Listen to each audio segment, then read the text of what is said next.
So hello, everyone, and welcome back to the Two Cats, One Dog podcast. Of course, I am your host, Daniel Martin. With us, as always, is your co-host, Jeffrey Lee Curtis. We've got our dog,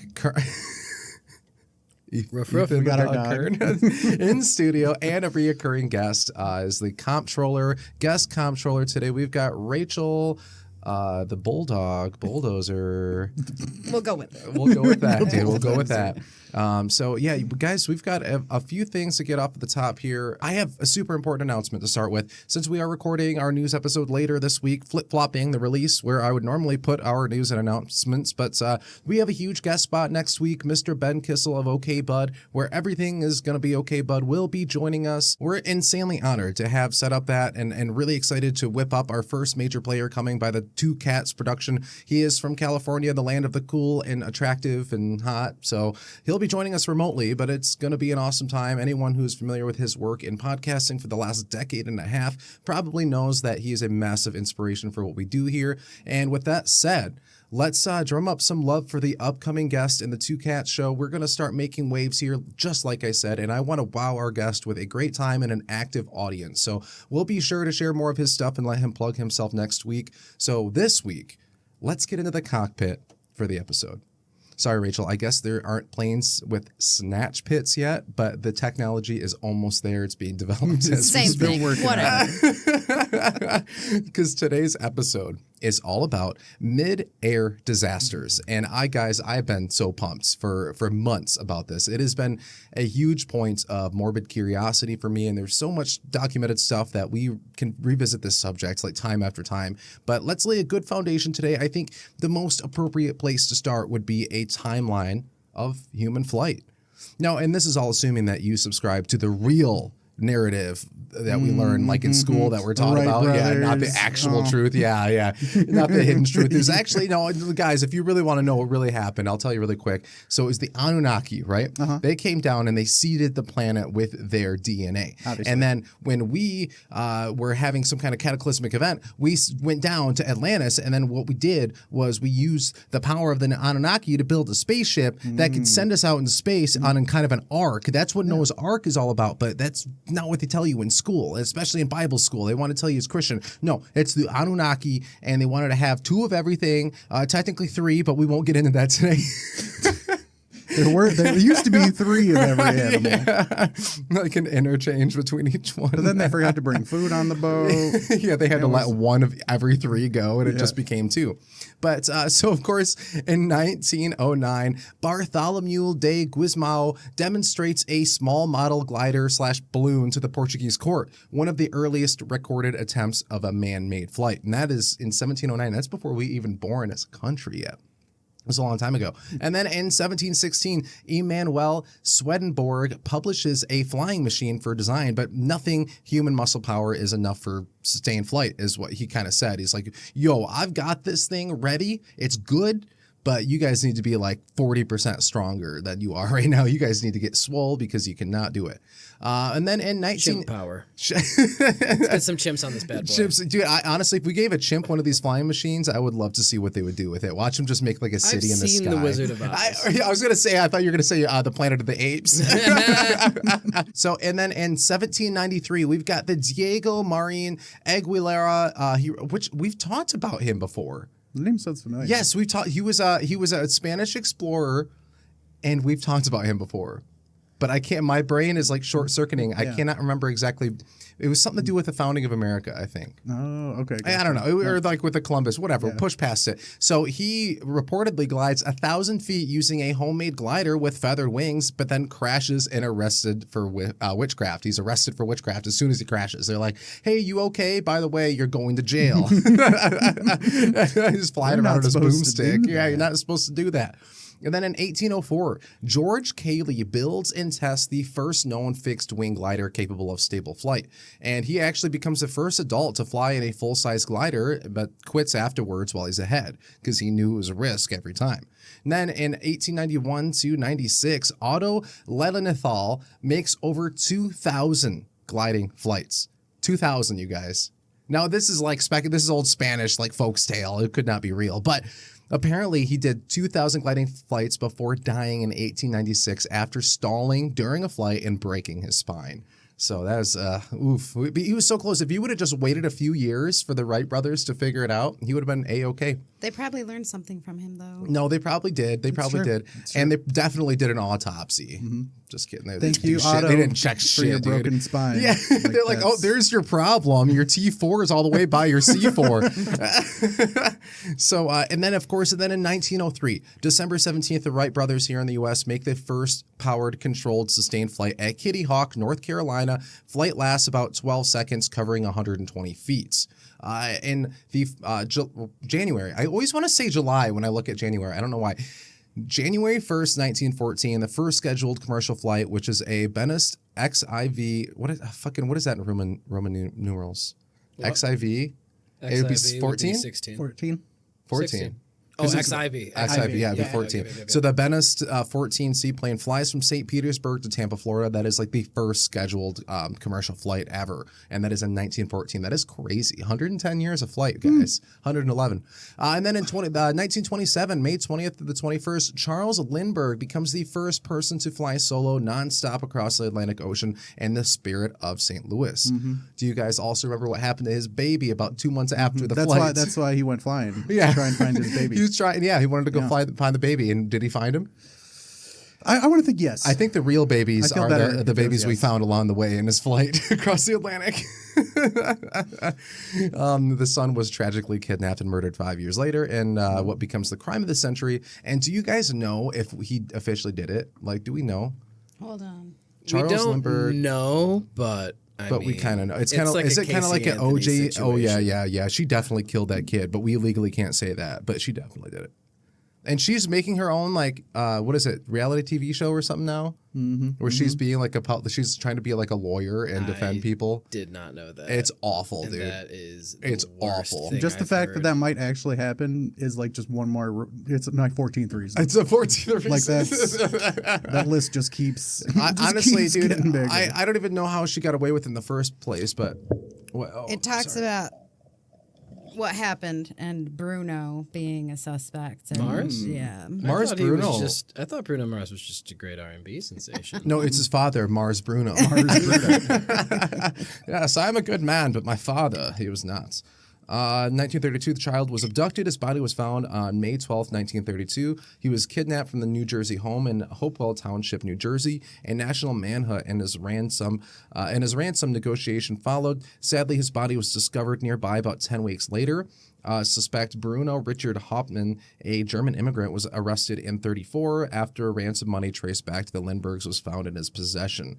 So it looks like he was found guilty of first-degree murder and executed in 1936. So that fucking settles it, I guess. Thank you, Rachel. I appreciate that because I wasn't sure and I didn't feel like looking it up in the moments when I was doing it I was writing this. That's some pretty damning evidence. It is. It's like, you have $5,000 on and you? it's from the Lindbergh, What a and it's like coincidence. signed from the Lindberghs. It sounds like a pretty $5,000. easy frame, though, too. Yeah, it could be. It To could be. Otto for my baby. In the note for my In the memo. abduction. Yeah. In the memo. So then, of course, in 1935, December 17th, Douglas DC-3 makes its first flight and becomes the first profitable airliner, revolutionizing commercial flights. And then in July 27th, 1949, the De Havilland Comet becomes the first jet-powered commercial airliner to fly. And that's the first Comet, that's the first jet-powered commercial flight. And this thing, and we're not going to really get into this one too much today, but maybe next time we talk about this, but flying in the 40s and 50s on a jet engine might be one of the top 10 things I would not ever want to fucking do. We are talking no regulation yet. We don't have enough data. They're just throwing you up in a big metal tube and hoping it comes back down to the sky in one piece. Did they even have pressurized cabins? They understood they needed to have pressurization, but to the degree, I don't know. Like there's actually, we're not going to, not get into this one specifically, but there is a really bad crash that happened because of an on-flight smoking incident where a woman or a passenger, we'll say, I think it was a woman that they said, but put out a flight or put out a cigarette in mid-flight, and she did put the flight out technically. She did actually literally put the flight out, a fucking cigarette. And this is at a time when you could smoke in airplanes, by the way. So she was just smoking in the bathroom, like doing her thing. I can't imagine. My parents talked about flying back from Japan, and you could smoke at the time, and the whole flight. It's just a metal tube, and they have horrible HVAC systems up there at the time. Just mountains of old cigarettes. Well, this lady, she tossed it in the trash bin in the bathroom, and the actual trash bin caught fire.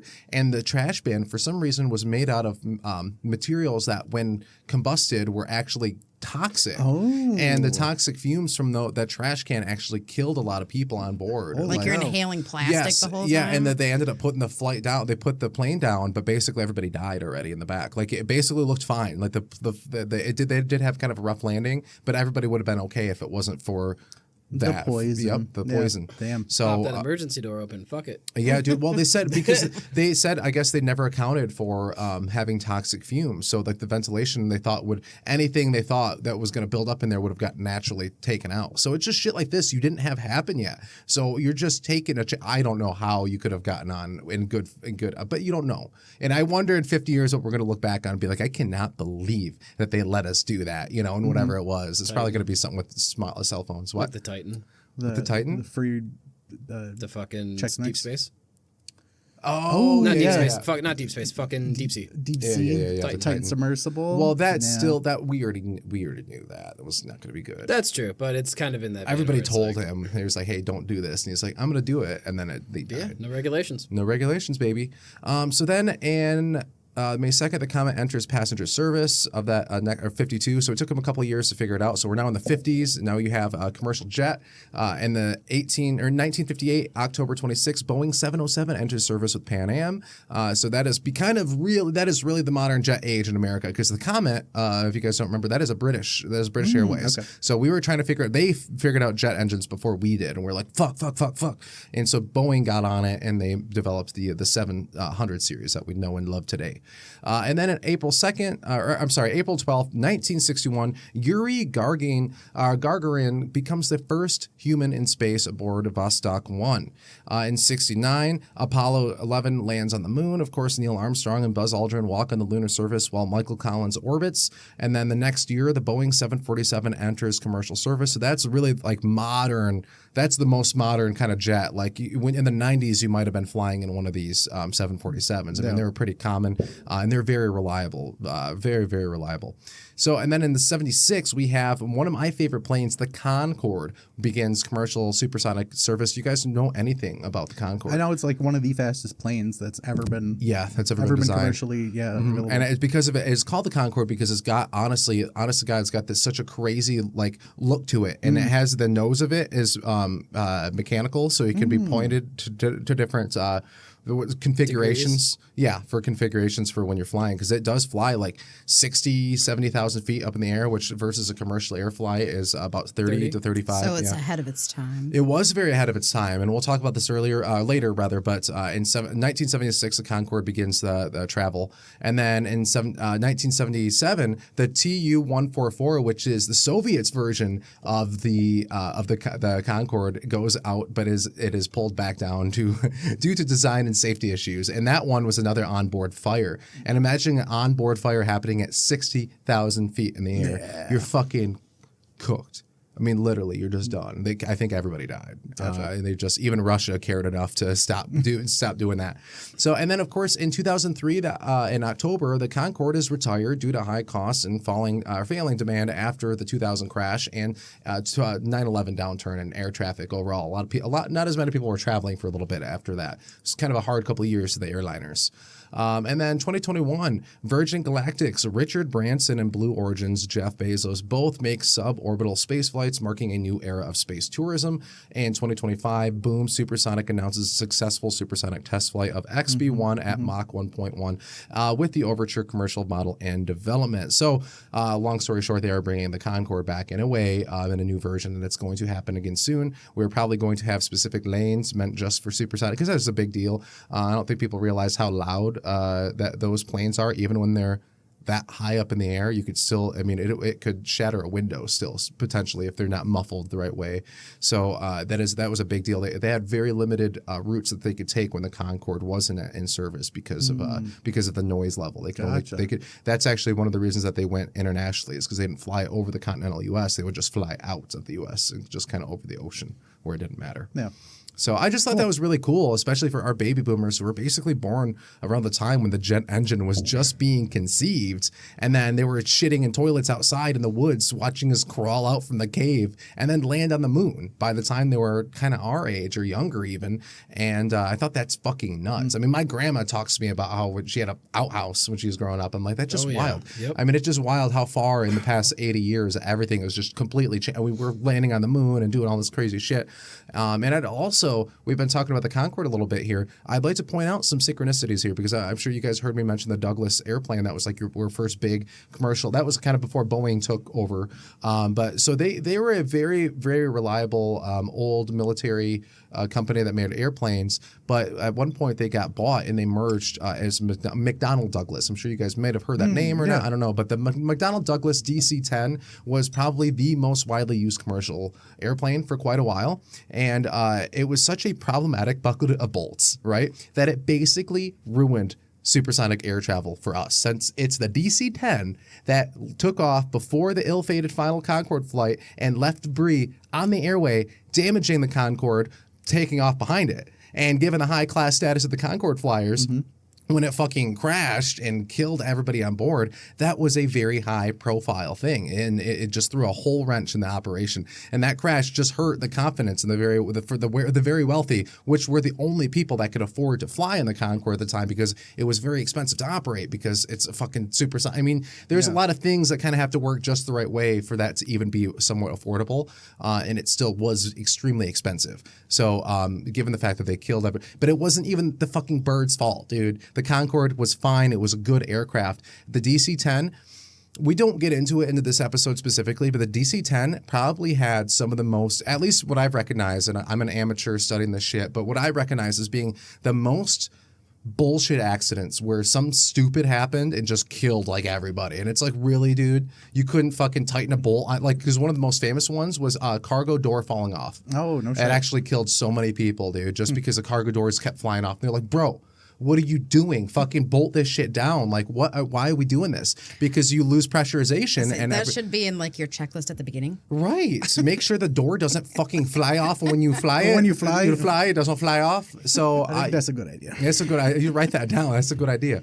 So I know we've already been talking a little bit, but I do, remember this episode is going to be about mid-air disasters. So as we get further and further into this episode, let me just say this. We're in 2025, right? Air travel is pretty fucking safe. We're not trying to doom and gloom here. However, I looked some stats up while you were talking. Hold on. Let me finish. Let me finish. Are we talking pre or post gutting the FAA? We're talking pre. We're not trying to doom and gloom here, but going forward, it's going to be not fun for those scared of flying. So maybe sit this one out if you are, or sitting at like a terminal right now waiting to get on a flight. You've been warned. I'm pretty chill with flying. I just try to sleep, and you guys are. I just want to know: are you scared to fly? And it could be just right now at this moment, because I do kind of. This is where I'm opening the discussion. Is like, what do you think about flying right now in 2025? I think it's still better than it was years ago. Absolutely, so I can agree with that. I'm fine. Let me cut to you guys because I want you guys to give me your opinion really quick. What do you think? Tell me what your thoughts are. I like flying. Oh, you want to go? I'm a big fan. You like flying? I like flying. Yeah, it's fun. You actually enjoy it? Are you fucking? I enjoy it. Yeah, dude. You like flying? Yeah, you get to go up in the air. It's fucking. It's one of like. It's the craziest the pinnacles thing. of human ingenuity and everybody's wanted engineering, to and you fly get to for experience years. getting to fly. Yeah, you get to sit in a seat and in the go sky. how fast to another destination. Yeah. Like, it's pretty amazing when you think about it. It is. It's a very amazing thing that we've achieved that. And like that it's become such a standard thing that we can actually get to a point where a lot of us can take it for granted and be like, I've flown 20 times. Who fucking cares? Right. Oh, I like the experience. I love hanging out at the airport, having a few drinks, you like people that? Yeah, watching. Getting some Sbarros. Because that's the only place in life that you can get a drink at like 3 a.m. Like, I don't give a fuck. Get wasted, bro. I don't care.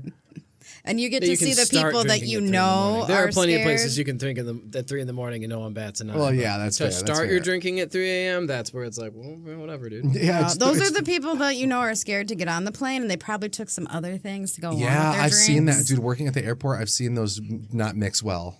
I Yeah. can share some stories, but yeah. That was probably one of my most favorite experiences was sitting in, I think it might have been Chicago. We were sitting at O'Hare somewhere.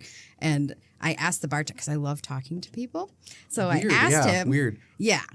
I said, tell us funny stories about the people that you've served here. And he just had so many women, like old women coming in and trying to hit on him, and then they fall, and then there's blood all over the place. Oh my God. Yeah. Yeah. That's where I'm just like, I guess I can still be surprised. But those are the experience where I'm like, I'm just making the best out of it. I got to sit here and wait for a flight. But you don't get nervous getting on a flight? Like you don't have, do you have any kind of, any thought in the back of your mind? Like, okay, so this could be it, theoretically. Okay. One time, because I've only been on the bigger flights where you really don't feel anything, but I had to go to Philly. And you were on a very small plane, and I was stuck in the back where all you could smell was the fumes, and you shook the whole way there. That I will. You're I don't like you're that. ironically safer in the back of an airplane. But It makes sense. I 'cause was usually the I was front huffing crashes. fumes the whole time. Yeah. So then the anxiety kicked in because I was like, well, for the next hour and a half, am I going to be breathing this the whole time? Yeah. And then the shaking. So I was by myself, which usually doesn't bother me, but I was trying to control my breathing. I got there, it was fine, and I was like, okay, maybe the flight back won't. The flight back was the same. So I need bigger airplanes and calmer. Well, yeah, it does seem like the smaller airplanes are more prone. There, shout out to Beechcraft for making like the most reliable fucking small like single or dual engine airplanes, like just for like private pilots and stuff. Those are usually pretty hard to crash unless you're really fucking up. But I feel that when I went to Scotland, I had gotten from Philly onto this. Well, obviously from Philly over was a big plane, but once I landed in Glasgow and had to go over to the island, we put us on a little island skipper. I mean, it was a teeny. I actually had to go out on the tarmac. Like it wasn't like there was. I mean, there's no gate. You just walk up the fucking steps on the tarmac. Was it the Bluth? The Bluth. It kind of looks like it. Stair car. Yeah, it kind of looks like it. Bluth family stair car. Yeah, there was one of those around. Did you but blew yourself? it appears I blew myself, ladies and gentlemen. It was weird, but I did feel safe. I mean, I was like, I did have that thought in the back of my head of like, oh, I feel like accidents usually happen on like the smaller planes doing like little things because you don't think about that. The cycles that little planes go through, they're up and down so many times. Like it might not have a lot of flight hours theoretically, but it's gone through so many pressure cycles. More intense. And so More intense, yeah, stress. yeah. Yeah, more stress and fatigue on the frame. So but I in the back of my head, I think every flight that I get on, I think I know, and I'm like, something could happen. It could. It could happen. I mean, statistically, it's not going to, but you never know. Like, and I've just thought about that because I have a natural fear of heights, which I say natural as like I have natural fears in life, like big open water, really high up, like venomous animals, like just things that natural humans should have. So I'm not gonna fucking hear it from anybody. It's you look, Dan's a Fear of fucking heights pussy. is the biggest. It's the most common fear. Yeah, but it's also it makes sense. It's like if I fucking fall this far, I'm gonna die. So it's like your body is protecting you, and people are like, "Oh, pussy!" Like, fuck you, dude. Fuck you. I'm trying to stay alive. Sorry, that makes me a pussy. But I've had that. I remember kind of joking around with my mom when I went to Scotland because that was the most I've been on a plane. It was plane, and coming back. So 6 plane rides, and like. I mean, I do go on them occasionally, but I was like, fuck, going over the Atlantic Ocean in the middle of the night is like, it's just, I mean, what if something does happen? You ditch, you're out in the fucking, even if you do survive, now you're out there with all the sharks and the Titanic and stuff. I don't want that. Nobody wants Are there that. Rich that many people sharks trying to in the get, Atlantic? there's tons, bro.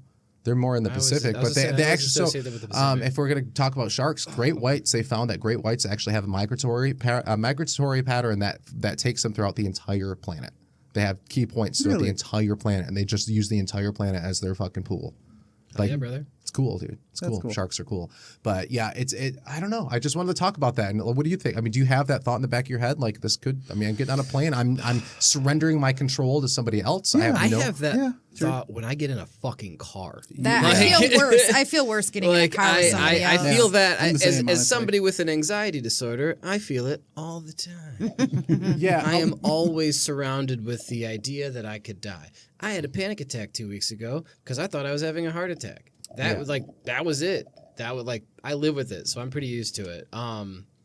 I do like going. So when we flew for my dad's funeral with Augie, that was really fun because he was wicked stoked to be on a plane. Yeah. And if you get the chance to be on a plane with a kid who's like pretty well behaved and like old enough to like actually be into it, Yeah. it is quite enjoyable to like, 'cause see. they're just He excited was- as fuck. I've got Yeah, a they're million excited. pictures of how fucking like he was loving it. He was living his best life. You being get in the window clouds. seat. Yeah, he did. Oh yeah, Yeah. Because it was all three of us, so we booked the whole row, and it was just like, there you go, bud. When I was a kid, that shit freaked me out. I was like, dude, we're fucking going fast. I can see My- the sky. I don't like any of this. I think so. Being a person that also has an anxiety problem, for some reason, when I'm on the plane, it doesn't bother. I'm afraid of heights. If I'm off a plane, I'm afraid of heights. But just looking at the view takes it all away. Oh, yeah, which big is like, thank you, something that doesn't make me anxious. So that's super nice. But and then you reminded me of being a kid on a plane. I had to go see my grandparents in Colorado when I was 10 by myself, and I don't know if they still do this or not. Unaccompanied minors. Yeah. Do they still Yep. do that? Yeah. So they sent me, and so I'm on a plane by myself from, I think it was Michigan. I can't even remember. And then they gave you the wings. They gave me Oh, the you got little the pilot wings. wings. Like, you didn't oh. earn them, Yeah. though. You didn't earn them. You can't fly a plane. I actually have. I have beef But with I that. did. I was Did you by get to sit up front myself. with the captain. And fucking what's his name? Oh my god, why am I drawing a blank? Fuck. Kareem Abdul-Jabbar. Okay. Wait, was piloting the plane? Yeah, he's a co-pilot. Oh. What? Has no one in this fucking room seen Airplane? It's Oh, been so yeah, yeah, long. yeah. It's That's been a- so that's long. a- Kareem Abdul-Jabbar is the co-pilot in the movie. Okay, Oh, I was thinking okay. like maybe he Yeah, was 'cause- and- actually 'cause like the fucking- a pilot. I was mean, like, that no. doesn't sound That was right. a bad delivery. That was bad delivery. That's all right. I'll take the L. It's funny now, though. now that we know.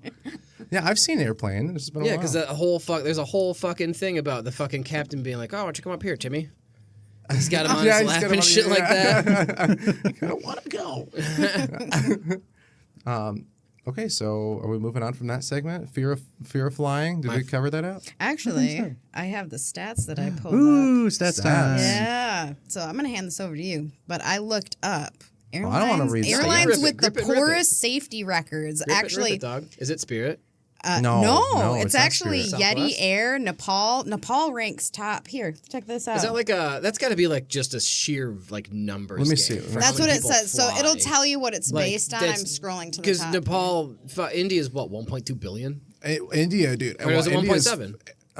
It's closer to 1.9, I think. Okay, yeah, there we go. So yeah, like that's It's just a numbers. It is a game. numbers game, but Yeah, I have, that's what it said based on what it's. If I can find it, I will try to link it, and I'm not making an empty promise. I will do it if I can find it. But there is some horrifying footage, and I warn you, horrifying footage of a man who was like live streaming when he was getting in a plane crash, and basically everybody died, and you just watch what's happening in front of you just turn to hell. I mean, literally hell. Everything's on fire. Everybody's I'm like, they're just flying. They're kind of coming in. They're actually not that far. It looks like they're coming in. It's like a Boeing or some big fucking plane. And they're coming in and like, it seems kind of normal. And then something goes wrong. And I think one of the engines died. But you can obviously fly, or even on no engines, you can just kind of glide in if you have to. But something happened, and it just threw him into the ground. And you could watch the whole video because it uploaded. Like, obviously, the phone survived long enough for it to upload and automatically. did it get taken down? What? The It video. probably did, but it was real. The it was internet, real. nothing ever dies. Nothing forever. really dies forever, but it was in Nepal. It was Nepalian crash. It was from like last year, I Nepalese? think. Yeah, Nepalese crash. I think it was from last year. No It was shit. fucking horrifying. Maybe 2 years ago now. It was horrifying. It was one of the most chilling pieces of footage I've ever watched. It was bad. It's not going to let you look now, is it? What do you mean? Okay, I thought it went. Oh, because I dark on talked you. bad about Nepal? No, You're like, no, because I heard you. Because iPhones over are, like, time, shut down. Yeah, it's like Can't talk shit about Nepal. In front No, of dude. an iPhone. Here I will say this. This is a little scatterbrained kind of an episode, but I will say like flying outside of the U.S., there would be some spots I would a little bit more concerned about. The people, and we get to the 737 Max a little bit later, but people dog a lot on like Ethiopian Airs or Malaysian Airs or whatever. But yeah, there's good reason sometimes. You know what I mean? Like it's kind of not always so great. You work with what you got. Yeah, They don't and have a lot. and like our Egyptian era. Egyptian era has had a lot of history with toxic, what do you call it? Like workplace dynamics. So like what's called inside a cockpit, it's called I think CLE or something like that. It's or CRE CRM, crew resource management, and it's like it's something that you do in other jobs too. But like it's very important in a cockpit, so everybody's doing their function and everybody has a chance to chime in if they need to. And Egypt Air has had a lot of issues with like I'm the pilot, listen to me. You're like it's also baked into their society too. Like the older silver-haired guy knows what the fuck he's doing. You shut the fuck up. And like so there's videos or not but like breakdowns of crashes that happen where the co-pilot just sitting there watching the pilot fuck up and crash the plane. So there's no teamwork. There's no and these are the kind of things that you do want to know when you're flying. Like you want to know when these issues are systemic and not something just one off and might not happen again. Like I wouldn't trust. I honestly, Nepal Airlines has a bad history. So yeah, their history of deadly crashes includes a hillside collision in 2014, multiple crashes in hazardous conditions, notably a fatal one in 2022. That might be the one I'm talking about. Pakistan Airlines, multiple fatal crashes, including a 2021 killing 97 people. Suspended from EU airspace for using unqualified pilots. Ban on only lifted in early 2025, and that's with an asterisk. Wow, Pakistan. Lion Air, Indonesia. This is one of the ones that was under one of the 737 Maxes went down under Lion Air. Operator of the 2018 Boeing 737 Max crash killed all 189 aboard. That both those seven, they were unsurvivable crashes. That's fucking horrible. So some of the bad ones: Yeti Air, Terra Air, Nepal Airlines, Pakistan International, Lion Air, and Korean Air. Major risks from 70 to 1999. So for 30 years, they were up here as a major problem, and they're still getting. And they're still going. They're still going because South Korea just had an incident. I don't know if anybody. I think a few people might have died, but they did have a plane crash recently in South Korea. Gotcha. And there's of course just a commercial crash a couple weeks ago in India. India. Yep. Yeah. So I was going to ask about that one if there had been any updates because last I heard they were checking the black box. There was so much shit, dude. So right now, because everybody's talking about the RAT was deployed. So what the RAT is when an airplane the size of like a Boeing 737, 47, whatever, you got these massive airplanes. They have so much electronics and things that need to be on for the machine to be properly, or just even at a base level controlled. You know, let's say of 100% capacity of control of a plane, you obviously want to probably try to have as close to 100% control. Excuse me, but in situations where you're having issues with power loss, you need to obviously have power. So this thing called the RAT comes out underneath, and it's basically it looks like propellers, and there are propellers, and they sound like an old war bird. You know, it's like it sounds like those old school propellers because what happens is they drop out, and it's for emergencies only, and it generates enough power to be able to kick back in the controls and stuff. So people are talking about the fact that you can hear and see the RAT going off in the footage. A lot of pilots are saying no, that's not what, you know, has nothing to do with what happened, blah, blah, blah. You have people saying all sorts of shit. To be totally honest, we're not going to know until we get the full investigation. And it's India's investigation board, which might not be up to the standards of like the NTSB or, you know, whatever that we have here in the US. So it's hard to say. So along with that, in the article that I read, it mentioned something along the lines of influencing factors, right? Mm-hmm. So the temperature versus the amount of fuel and the volume, like all of this being calculated. So I looked up the weather and it was like 110 degrees. Oh, geez. And like 90% humidity, something ridiculous, which, I mean, that's not uncommon for that area, but it's like... It changes factors. Right, yeah. But those things, so what happens is before pilot, especially at a commercial flight, I mean, we're talking where things are pretty much always done by the book, or should be, obviously, and you get what's called a weather debriefing before you go.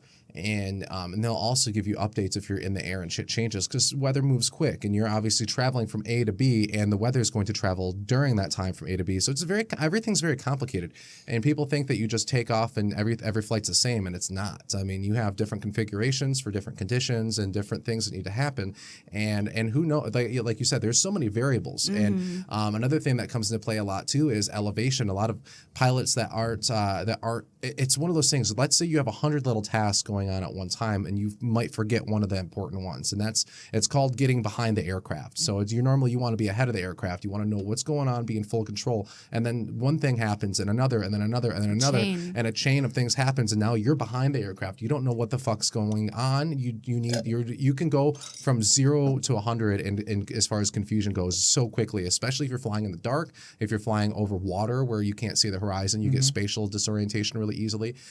Sometimes you don't know how fast you're going because you're in the air going this way while other things are moving. It's your body doesn't know how to properly. I mean, there's so many things. That now I'm going to have a different experience the next time I go flying. Thank you, Dan. Of course, you've done it's very descriptive. Yeah, this has been one of those things that I have been slowly. You've been interested in flights for in years planes now. for a very long time. Yeah, and it's very long. I could never be a pilot because I have my own issues. I can't see that well. I don't think I'm very good in high pressure situations. I would not make a great pilot, but maybe as like a test student pilot to go around doing private stuff once in a while would be fun. But that stuff doesn't even freak me out because you got to be careful who your fucking teacher is and who your instructor is. And it's like most of the time it's the students causing the issues, but once in a while you have a fucking bad instructor giving people just getting people killed. I've watched tons of those videos too, and it's no good. So it's a very dangerous thing to get into. And then again, this episode is very scatterbrained, but you could if we get in niches like flying a helicopter. I don't know about helicopters. I don't know how you guys feel about helicopters, but I'm not like.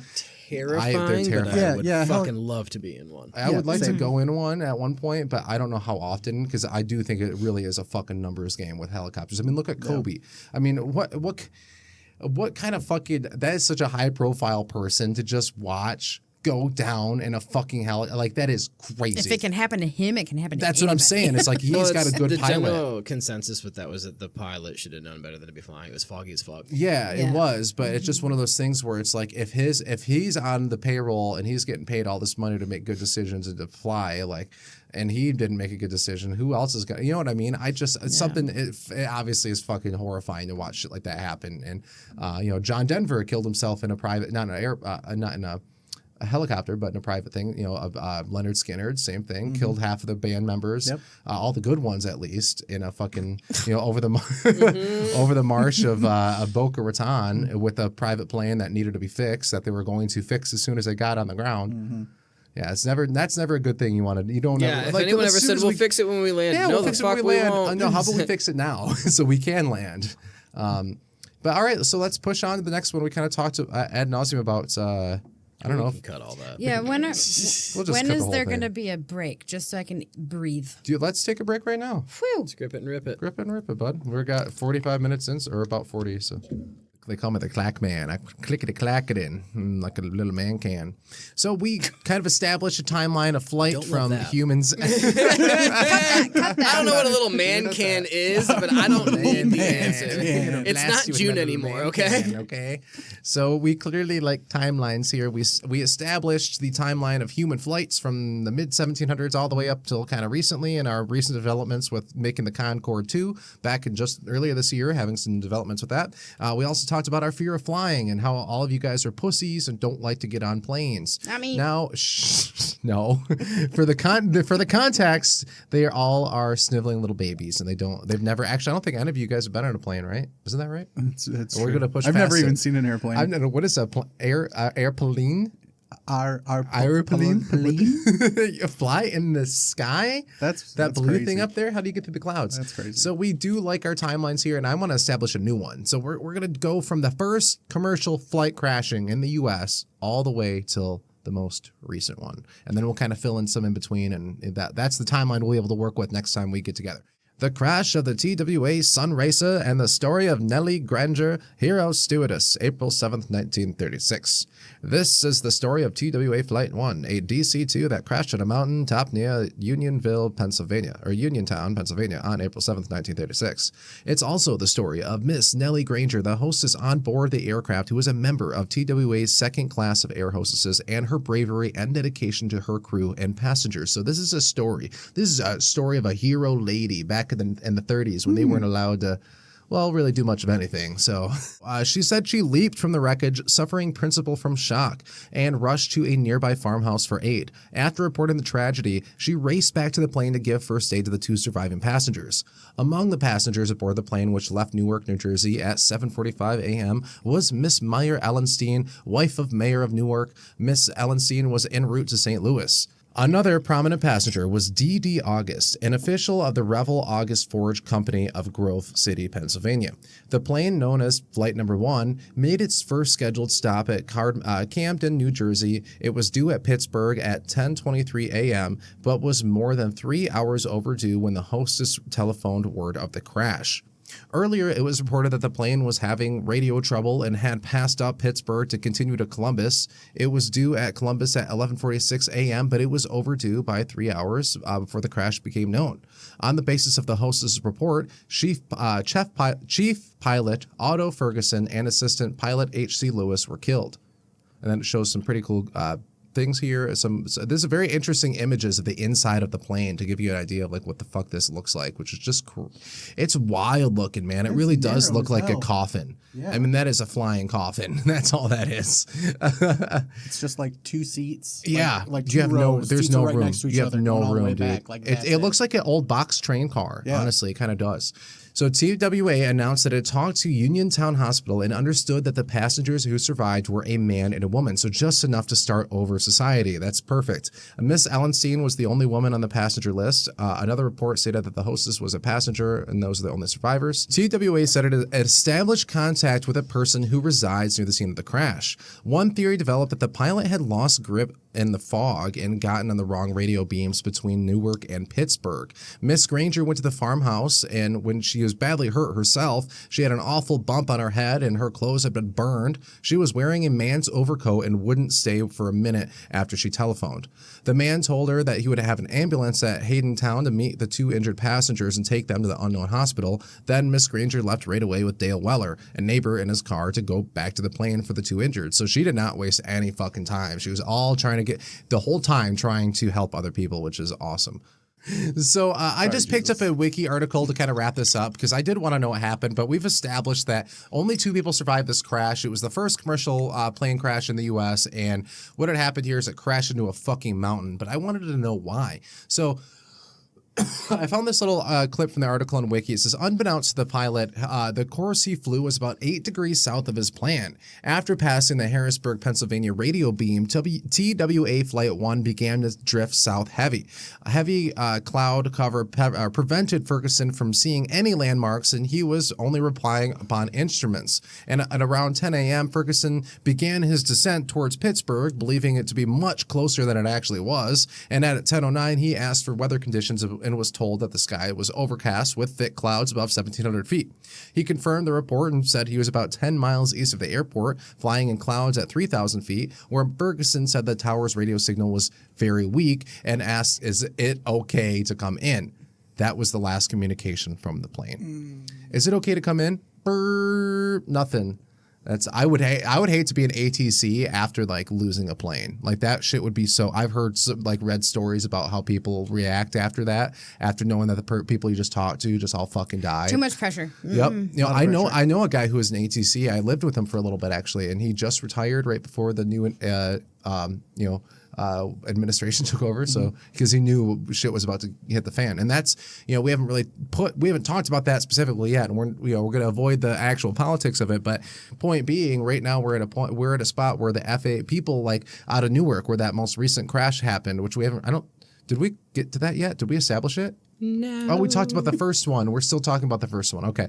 But the guy who, one of the ATCs out of Newark where this most recent crash happened we're about to get to, has actually warned people to say, like, hey, this might happen again. So he's saying, like, all the ATC people are overworked, and they have been before they even made the cuts.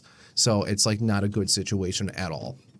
But it looks like at 10:10 a.m., witnesses near Collinsville, Pennsylvania, which is about 30 miles south of Pittsburgh, which is way further than that's 20 miles off, reported hearing and seeing the plane fly overheard through gaps in the fog. Several people reported seeing the plane flying low over houses, and investigators later concluded that during these final moments before the crash, Ferguson realized he was lost and began following a small creek to the northwest. The heavy clouds forced him to fly lower than the creek, or to follow the creek, which turns into a small valley before its source. After entering the valley, Ferguson had only 3/4 of a mile to climb 650 feet before the mountain face was there. So he only had like seconds to react. Boom, there's a fucking mountain right there. And he hit it. And that was it. Sounds like a movie. Yeah, and the fact that 2 people survived is honestly kind of a miracle. And the stewardess was able to attend to them. So what, 3? Because I was about to say, isn't that 3? So that I'm would not be 3. great at math, Maybe one of them but- died after, but I'm not gonna fucking sit here and put. I had got an article that ended up being a little bunk that I should have double checked, but I went through it and I was like, oh, this looks good, and I didn't check the meat of it, which I should have. So Daniel Martin. yeah, I fucked up. Someone fucking punished me. Typical toucan behavior. All right, so the article I found what I wanted to do is, like I said, we're doing timelines here. So we got the very first crash of all time for commercial flights. Now let's talk about the most recent major one in the U.S., which shocked everybody. It happened just this year in January. And American Airlines crash in DZ is the deadliest U.S. aircraft incident since 9/11. There were 64 people on the American Airlines jet and 3 soldiers in the U.S. Army helicopter at the time when the January 29th mid-air collision occurred. That was in fucking January? Yeah. Yeah, that's Time what I was flies when you're having thinking. fun, buddy. Yeah. Bro, fuck 2025. yeah. It started out great. Well, yeah. And it kept getting better. We're right with a bang. I mean, that was the first time I've seen news of a commercial airline going down and losing everybody on board. Like, that is crazy. I mean, that is crazy town. Planes are meant to be able to come down even if they're having issues. But if you get gored out by a fucking Black Hawk, you really got no chance. The fuselage was in pieces. You know what I mean? Oh, this is like a sad segue story. into like conspiracy, which is your thing. Yeah, but we'll touch on The why it's not conspiracy really. is actually just incompetence. Yeah, well, Of the highest caliber. Because you're not wrong, and let's say the real conspiracy is just capitalism and greed. I think is part of it, and we also have we do have gross incompetence, which is just they all kind of go together and work to make a very nice death circle. So officials have announced that they didn't believe there are any survivors in the Wednesday, January 29th mid-air collision between American Airlines plane and a U.S. Army Black Hawk helicopter in D.C., which would make it the deadliest aviation disaster in the U.S. since 2001 after the attacks. At the time, there were 60 passengers and 4 crew members on board of the jet, and of course, as we mentioned, 3 soldiers in the airplane, or in the helicopter. And according to the AP noted, deadly crashes involving commercial aircraft are rare. However, there have been notable incidents in the past 24 years, beginning with 9/11. And then another plane struck the Pentagon. Oh, wait, why did it say? Yeah, I know it happened on 9/11. Fuck. Wait, what? Well, the Pentagon. Wait, what? He's like, wait, this is news to me. You guys hear about this? You guys hear about this? Yeah, 911? planes going into a building. Yeah. So they're supposed to. I thought they were supposed to stay in the air. I thought they were supposed to park next to the building. This is kind of a fucked up question. I'm bad at knowing what planes look like, except I really understand what the 9/11 planes look like. What kind of plane is that? 737. So that's okay, because I needed reference, context for size, and the only plane that I really understand the size of is the 9/11 planes. Yep, those are fully loaded 737s. So that they were packed with as many people and things, and like they were huge. That's what fully loaded. I mean, they're heavy, they're big, they're fucking massive. It's a big people mover. So and that's your size. Like that's like a rough medium size of like. There's bigger ones like the Airbus that have like the double, triple deckers and stuff. But Yeah, that's those are crazy. They are crazy, but they just made a really big one, even like a bigger one recently. Yeah. And I would fucking, we're being honest. Before we'll get into it, I'd trust the Airbus a lot more than Boeing right now. I'll just put it that way.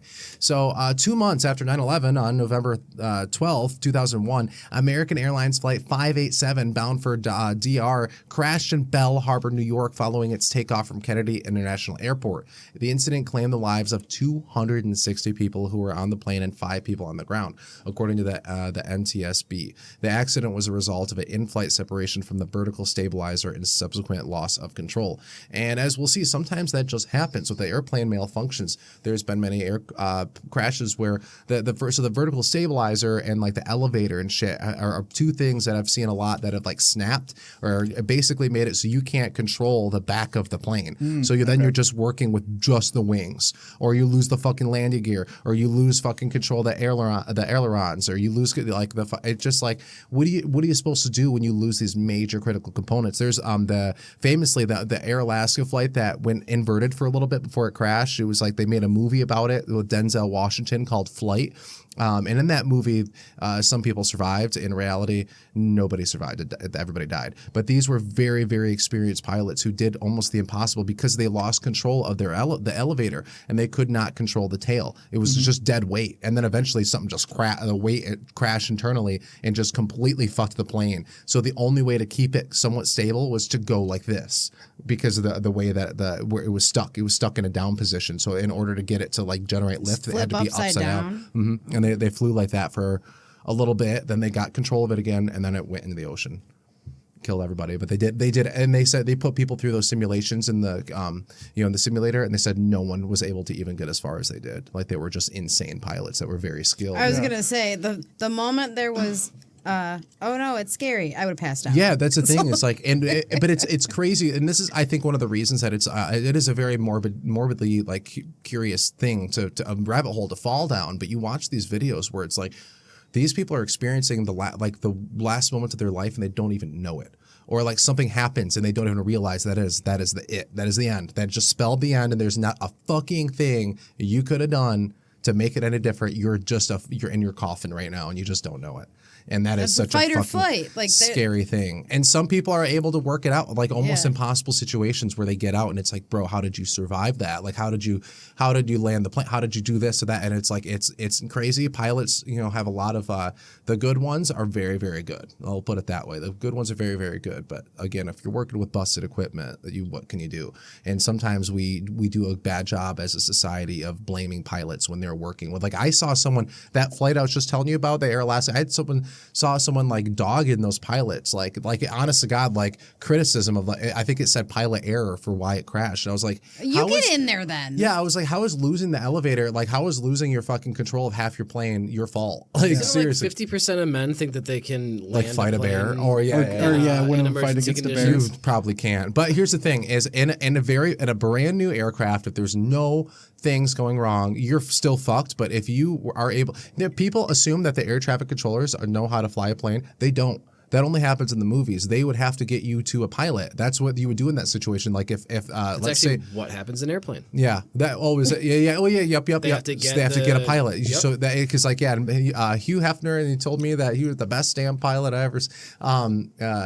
That's what happens. Like they don't know how to fly. Some of them are recreational pilots, but they're not like commercial pilots. You have to imagine if they could fly planes, they'd probably be flying the planes, right? Yeah, exactly. So it is an insanely difficult thing to do, to fly a plane, and even with the automation. I mean, I know you'll hear the stats, like they're only doing a few minutes of real flying every flight, but those few minutes are crucial. And if you don't have someone there that knows what's going on, I don't know what this episode's turned into, but it's, I guess, just sharing plane information because it's shit that you don't think about. Plane facts 101. So everybody's now, if you need to fly a plane, if like a plane's going down, the stewardess is like, oh my God, is there a pilot on the thing? And I'll be like, well, I'm not a pilot, but I do listen to Two Cats, One Dog. And they're like, all right, go, you're in. It's better than nothing. Yeah, or then like, hey, is there a doctor? Like, no, but I listen to Two Cats, One Dog. They're like, all right, bud, here you go. We do it all here. We're fucking getting everybody ready. It's true. For the future. We want everybody here to be well-rounded, doctors of everything. So yeah, this crash was devastating. All 64 people were lost on board, as I've shared. These were mostly figure skating kids. I mean, they were like young. I mean, we're talking in their teens, and it sucks, man. Just their family. There's like a bunch of moms and their kids, and just a routine thing. You get on your flight like any other day, and the pilots did everything right. They're just coming in to land, and a fucking Black Hawk comes through and just kills them all, just like that. Just like that. For what reason? Again, incompetence. I mean, and it was because people aren't. Maybe there wasn't enough people on, like ATCs. Maybe there wasn't enough people. Like you should be able to see. There's detection systems, but it doesn't work when the things the machines can only do so much, right? And when you're coming in at this angle, like you're coming down, the Black Hawk's kind of going. It's so weird, the idea of like being in open space and still managing to hit each other, but it happens all the fucking time. And we're not going to talk about them today, but when we do our Patreon on Thursday, we're going to talk a lot about air show. We're going to kind of shift more to air show disasters for part 2, and there are a lot of them. And you'd be surprised. We actually had one in Michigan. We lost one of the only one of the only privately owned Ukraine, the MiGs, the MiGs, which is those Soviet-made, like really crazy fighter jets. But fun fact about those are actually, a lot of people think that they're like, this is the thing with Russia, right? Russia think they're big and strong, right? But then you open up that facade, you pull it down, and there's nothing but rats and loose bolts in there. You know what I mean? 3 possums in a trench coat. For real. And those MiGs, while they are cool fighter jets, they're actually meant to be used in the realm of the Soviet Union. And that's about it. You take that thing far enough, I think it's every like a couple hundred hours they have to have the engine completely redone because it just destroys itself, because it's a very high that high sounds energy. like high risk, and I don't want to participate. Yeah, people just, I mean, there's been some serious disasters, but yeah, we'll watch like old, because people will get up in these old World War II like planes and shit. I went to a one with my grandma last year. It was actually a really fun time. I mean, my grandma went and saw it wasn't the Enola Gay, but it was another one, like one of those style bombers that dropped the nuclear bombs. Gary Strait. The Gary Strait. Very controversial name in the 40s. The straight white man. Yeah, that was a sister ship.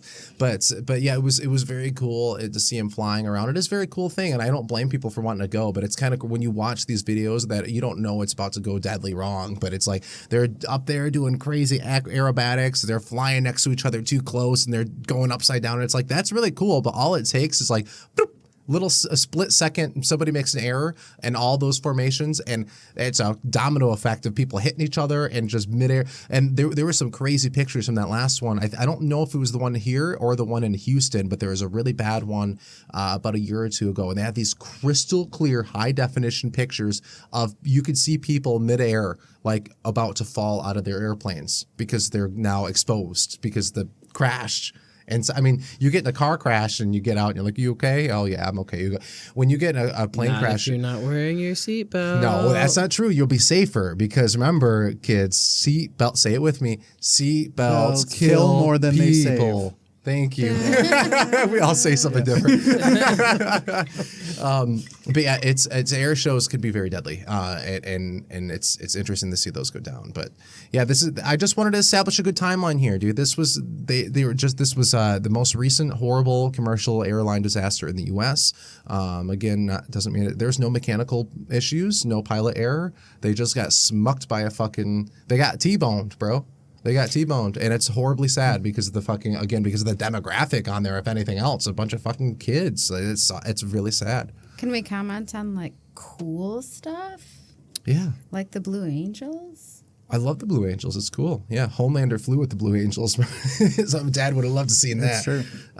It's the blue. I think it's very cool. I've been to them. There was one that they do at the what is a old airfield around here? The James Clements. James Clements, Yep. yeah. And I didn't know they did that. James Woods. It's the James Woods. The James Woods. I didn't hear that. That was good. I've been here for a long time, and I did not know that they did that here. But I know that they were up towards Traverse City. Yeah, they do that. Yeah, yeah. Dude, the Blue Angels are fucking sick, and those people are insanely skilled. And the airplanes. I couldn't tell you. Biplanes? I have to ask my dad. I didn't When think we they were lived like in big planes, I thought they were just like smaller ones. Where? What am I thinking? What am I thinking of? I'm thinking of Biplanes, something like what completely different. biplanes are like. I don't Hold think on, that's let what me- you're I'm thinking of air people that fly biplanes. I'm and do looking it tricks. up. What am I? What? I don't know. What I'm you're unfamiliar with the Blue confusing me. Angels. I guess I should start Well, no, there. I mean they do aerobatics. The Blue Angels, And like it's a- jets and like fighter in jets. jet. Okay, jets, yeah, yes. I'm thinking of like the ones They that don't do use them like in biplanes. Cessnas. Yeah. Are Yes, you yeah, talking I had- about Cessnas? I don't fucking know. Like I know single engine shit? about planes. Well, my dude. what a biplane. I'm thinking what about I, fucking propellers. yeah, Yeah, exactly. so, What yeah, I hear yeah. biplane. You can read it. There you You're go. talking about like the original planes kind of Yes, looking like thing. the fun ones Yeah, where you no, watch that yeah. and that's baller. I mean, they do have some of the. I don't at the think one jets I just are cool. went to. I don't know if I'm the only fucking You don't think human jets are on the cool? planet that thinks Then, jets are super okay, the gay. next Nuts. time the Blue Angels are lame. here, we're gonna go. I don't want to. I don't I want to go. will I don't make want. You you can't make me go. go. What do you like trains? No, Okay, what if I dragged you to a fucking train museum? I'd still go because She likes to learn. yeah. There might be likes to something learn. interesting. She might be There's- able to throw there's herself in front of probably- a train. I don't want to especially- learn about war machines. Hold on, it's not a war machine if it's doing fun stuff. Man, It drops a the like a- propaganda got you good, huh? It drops a bunch of water You balloons in probably the crowd love to go Top crazy. Gun too, don't you? No, I grew up. No, she's more of a fan of Maverick. I was a Actually, Navy it's the brat, sequel. so I grew up. We traveled all the time. My parents met in the military. They were Navy people. Yeah, whatever. yeah. Because you were born in Japan. Yes.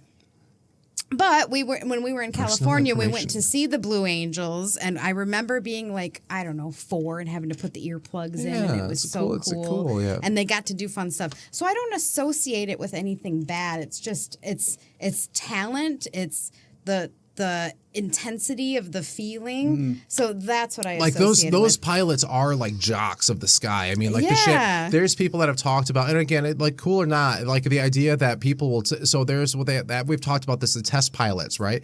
And the idea that these test pilots that for the military will get to go into these cutting edge fucking machines, and they will stress test them to the limits, and they will take these fucking F-26s that are like F-20, you know, just top secret things that have these insane capabilities, and just push it all the way up to the fucking until it can't go anymore, and then they'll let it just drop down. And the people that do that stuff, it's like, bro, you just insane. Like you just and have you no have to regard be for your own life. choreographed. Yeah, well, yeah, that for the Like thing, so, for the I shows. think I don't know if that's a girl thing or well, I don't know. No, I but mean, you get to see something uniform and see- something done together. The brain So likes if- synchronicity. Yeah. Yeah, so I if you think- take me somewhere to see trains, I'll go because gonna be a train chances show. are They gotta be you choreographed. like Yeah, there has to something be at about least it 2 or that 3 I might trains. like. I don't like trains. You did running Okay, next to each whatever. other. Bring up They bring just up go. whatever example you want. That's We can go to a it. dinosaur museum. Hey, that would be cool. I would love to go Do to you a want to still dinosaur read this? museum. Yeah, Yeah, still okay. read it. Okay. Let him read. All right, the Blue Angels are the United States Navy's flight demonstration squadron, known for their high-speed aerial acrobatics and precision flying. They were formed in 1946, and they're one of the oldest official aerobatic Oh, teams they're so in the world. old. So there's like a bunch of 80-year-olds. Stop it, Dan. Stop interrupting. Keep going. They perform air shows across the United States and internationally, showcasing the capabilities of naval aviation.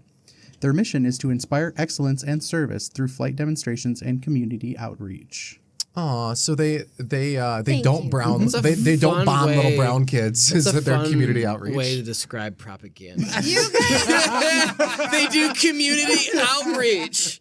And Yeah, I do just told you shows they for drop the water children. balloons on the fucking hot kids. They I'm go, glad they you have swoop fond by. memories, and That that's actually phenomenal. would be really funny. I don't if that was, like, associate it with And the what they bomb want bay is just me a bunch to. of water I know. balloons just So knocking I kids think out I with the win. velocity of them Man. coming out of a fucking blue fucking. I understand they're why you called. see it that That's way. a really good bit. That was But a good I bit. think dude. you're missing. I'm a big picture person. We're and just I think knocking you're missing kids the out. big picture. Well, I don't care about the Wow, big it's picture. so I care cool. about Yeah. my experience. Fuck yeah, your experience sounds dope. I probably would like it too, but I See? didn't have it. So So, stop I it. also choose this dead guy's wife's So you can't experience. just you can't just put barriers What if around we gotta yourself cut to and them close bickering? yourself That's fun. off. I can try. I can. Why? God Anxiety. willing.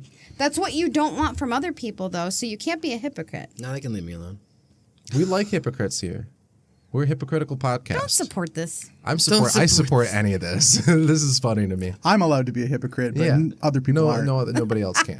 That would be I'm a hypocritical. parent. It actually comes with the territory. Yeah, actually, parents. Yeah. No, parents. You have to be hypocritical. If not, then you're not parenting right. That's true. Yeah. Yeah, dude.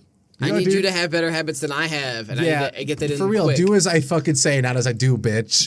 No, I'm pretty good. I clean a lot. I like Augie's. Yeah, no. You, Augie's a really well behaved kid too, by the way. But So the only thing I want to touch on before we go today, because we've gone long and we've kind of talked about it a little bit, but and we're going to come. There's so many opportunities to come back from a lot of different angles for this episode. So they'll be cool. Much like an airplane. Yeah, much like Airplane with Leslie Nielsen. Have you guys ever seen them? Yeah, It's Liam Leslie. Neeson. Yeah. I think it was Liam Neeson. stab you. He's famous Irish American is. actor. He's known Liam mostly Neeson for, is okay. Leslie Nielsen is a fucking treasure. no, but the one that was an Airplane. Leslie Nielsen. Yeah, the guy. That wasn't taken. Yeah, it was in Taken. No, that's Liam Neeson. Stop Directly. it. See, I'm getting some wires. I have a crossed. particular set of skills. I think we've got our wires crossed here. And he's just really good at flying planes. So the last one I think wanted to touch on is of course the 737 Maxes.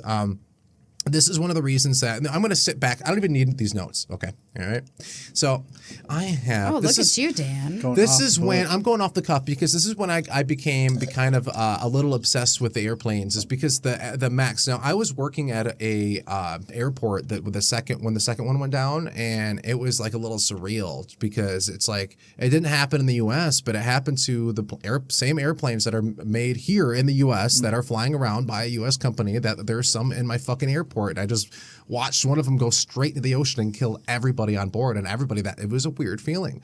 And so what happened is there was two incidents. One was in October of 2018. The other one was in, I think, February or March of 2019.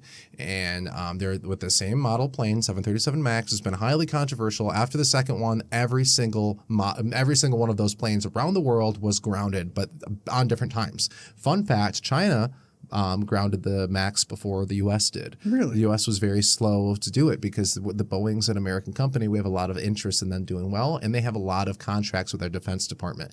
So it makes sense why they wouldn't ground it right away, but it also doesn't because it's human lives at play. And clearly there's something wrong with the airplane because we've just seen two fully functional ones go right into the ocean, killing everybody on board with an unsurvivable crash. And what we learned from those two incidents, and of course, again, they were not U.S. Airliners. One was Air Ethiopia, which we've discussed is maybe not the best one, does not have the cleanest track record. The other one, I believe, was Air Malaysia. And both of them happened the exact same way. It is within the first 10 minutes of flights. They're climbing, and all of a sudden the plane just has this tendency to, by itself, just kind of go down like this. And what that is it's a little thing called MCAS, and it's an acronym. It stands for something I can't remember, but essentially what it does is it's trying to autocorrect the balance of the airplane, because notice how the plane is called a 737 MAX. And what we've talked about earlier, when was the 737 introduced? Well, as we've discussed, that was back in the 50s. That plane's been around a very, very, very, very long time. It's a very solid plane, great design. But when you take the exact same plane and then you start throwing modern equipment on it, and you're really pushing the limits of what that design can give to you. Yeah. And despite warnings from engineers, quality control, and every person that can ring a bell, they continued on with this design, spent billions on it in R&D, pre-sold them all around the globe. The 737 MAX, a new big thing. It's got all the bells and whistles that you could ever want in a fucking plane. And it sounds great on paper, but because it was more cost effective, they decided to use the body of the 737 rather than designing a new one. And that ended up resulting in we'll just call it an aerodynamic issue with the new engine, the way the engines were mounted on there. So what they had to do is they had to clip the engines onto a different part of the wing. And after they did that, what had happened is it shifted the way the plane works. I mean, I'll try to share it, but there's this really cool demographic or a really cool graphic that shows you like thrust, drag, and like speed and kind of the four forces that work on a plane. Mm-hmm. And and your center of gravity is going to change too. Yes, exactly. Bingo. Bingo. You fuck with the center of gravity. Yep. It's the same on the same body. Ethan, you're not even a fucking, like, you don't have a degree and you could sit here and see this, and yet people at Boeing thought it was okay. And that, I don't know. I don't have an answer to why. That's scary. Yep. Yeah. So they changed. They took an old model plane. They slapped a bunch of new shit on it, thinking it was be okay because why? It was cheaper. It was cheaper. Well, do you know why that happened, right? What? Boeing got acquired. This all started happening right around the time. Oh yeah. Boeing got acquired, and the new the people who took over, because like they were and Boeing was famous in the industry for being Safe, reliable, Yes. safe. They did things. That's the right why they way, got the right government way. contracts to Yep. begin with. And then then they got bought, and when they went that or they went public. I think because they got They went public. They didn't get bought. They went public. I think they got bought after they got public. I would urge somebody here to maybe Google it so we know kind of what we're talking about. But I think they just went public. I think is what you're thinking of. But then that's mine. Who's ringing my door? 1 second. Who is it? Oh, it's my mom. Well, she's in the house. She's in the house. My mom is in the building. Everybody hide. Yeah, but so my understanding was that when it got bought, the people who took over just went like full corporate style. Well, yeah, and that's corporate I style. had something because that whistleblower got killed. Yep, 2 of them did. Well, they committed suicide, allegedly. What you got? He's researching what I pulled up. I don't know if it's right. Lots of Boeing acquiring companies. I'm seeing a lot of. I'm telling you, they didn't get bought. They probably just went. It says not they've acquired. No, they're not acquired. I think they've been public for a while, but maybe something changed with the way that their Maybe stocks it was the work. management. Did they have a CEO change? They probably of course a lot Ask of them it. did. Yeah. In April of this year, they sold portions of their company to Thoma Bravo for $10.5 billion. I wonder what portion. But that was just a few months ago.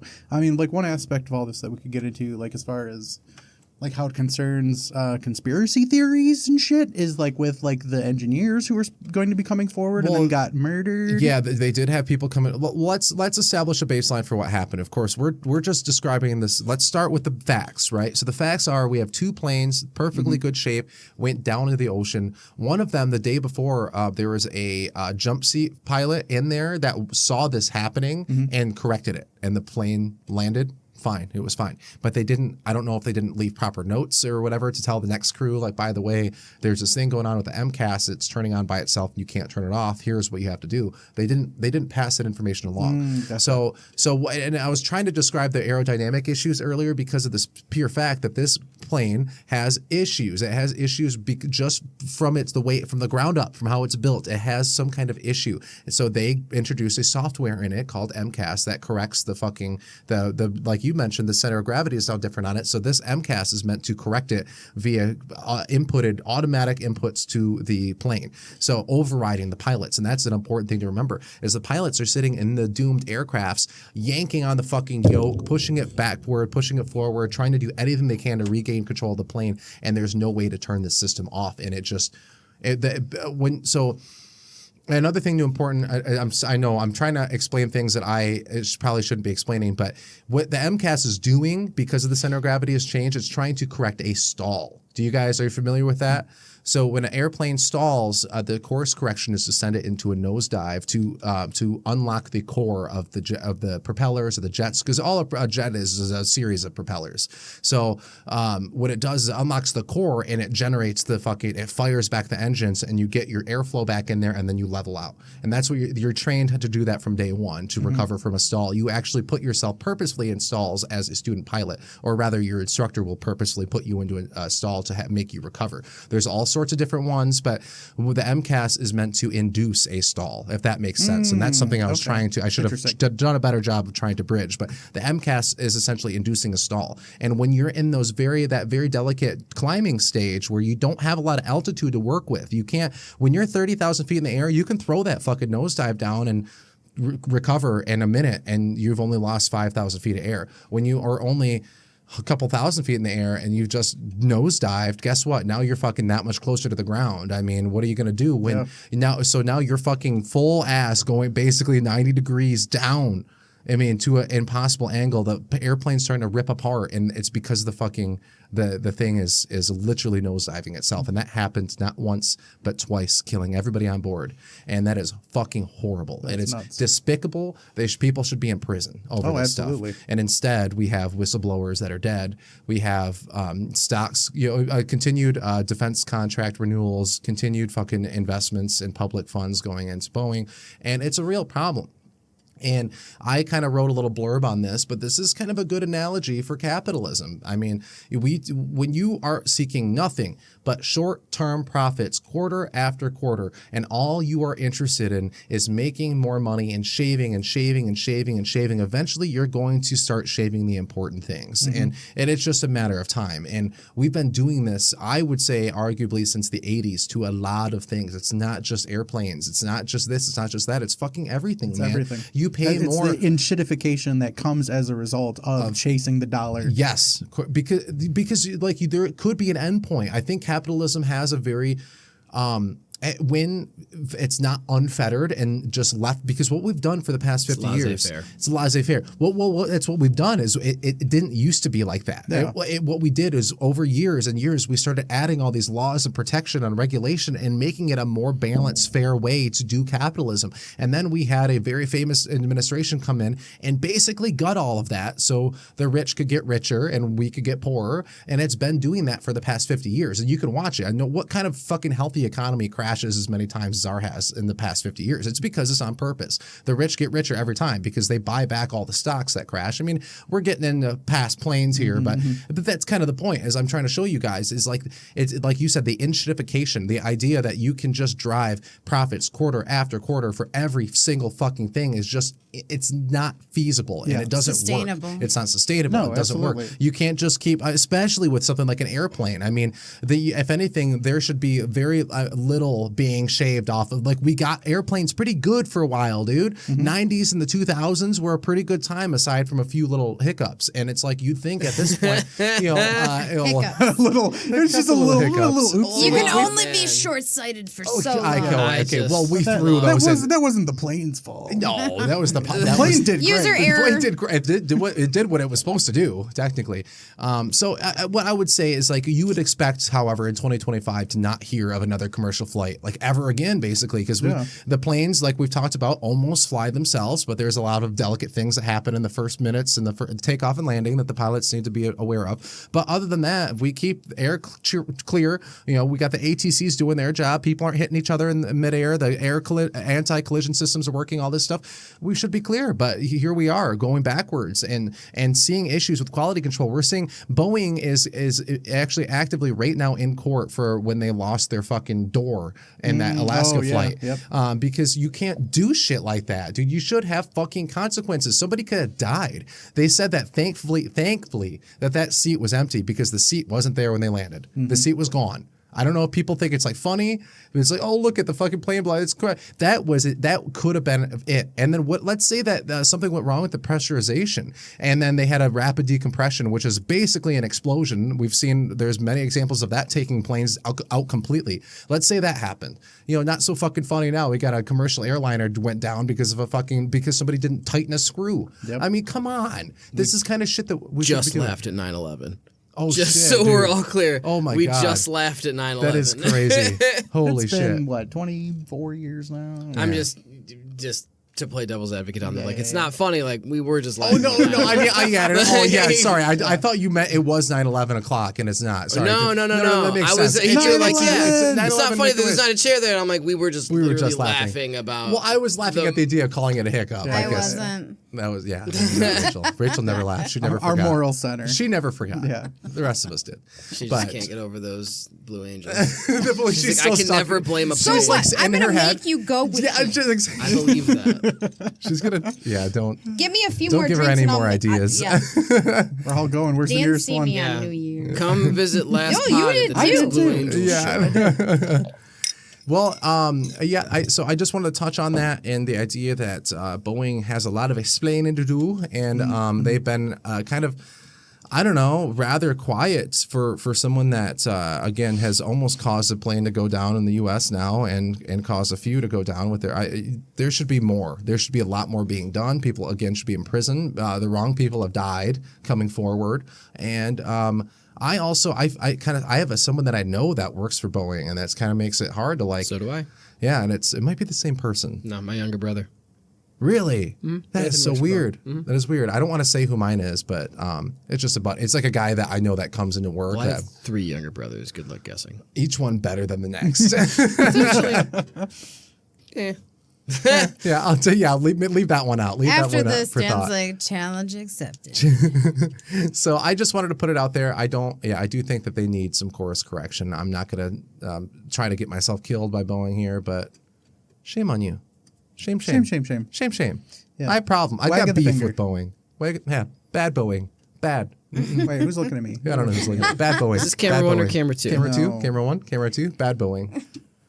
So, all right, what do you guys got to add before we get out of this hot bitch? It's hot in here. Yeah, I The know. delirium really kicked it up. A Yeah, notch. That's I'm my like- favorite. I'm into The it. heat I'm into delirium definitely. Everybody's got a glow. I All think- the derailing is I give to the heat delirium. Yeah, it's not because we suck at this. We've definitely. No, it's because we don't care and we just want to talk and get it over Yeah, with. we're doing great. But it's fun. And then we're gonna have a guest. And they're gonna be like, "What is this thing that we're on? This is horrible." All right, guys. So if you have nothing else to add, I'm gonna go ahead and let you go for the rest of the night. Have a wonderful rest of your evening. Drive fast. Take chances. Clothe your local sex worker. Hail Ben for coming on next week. We're really excited for that. And I don't know. I'm And excited. always thank you for the invites.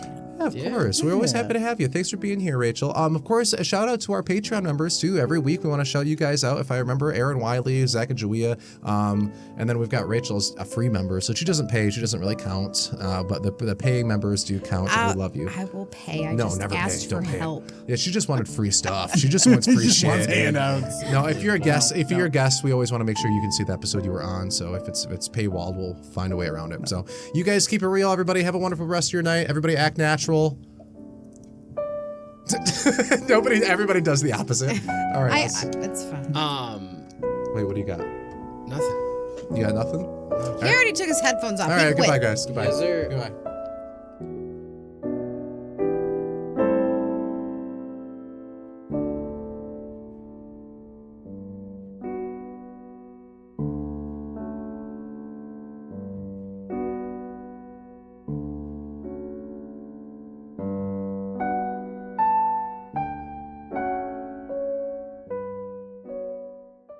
Did you enjoy this episode? Then check out more at 999.network, Mid-Michigan's premier podcast network.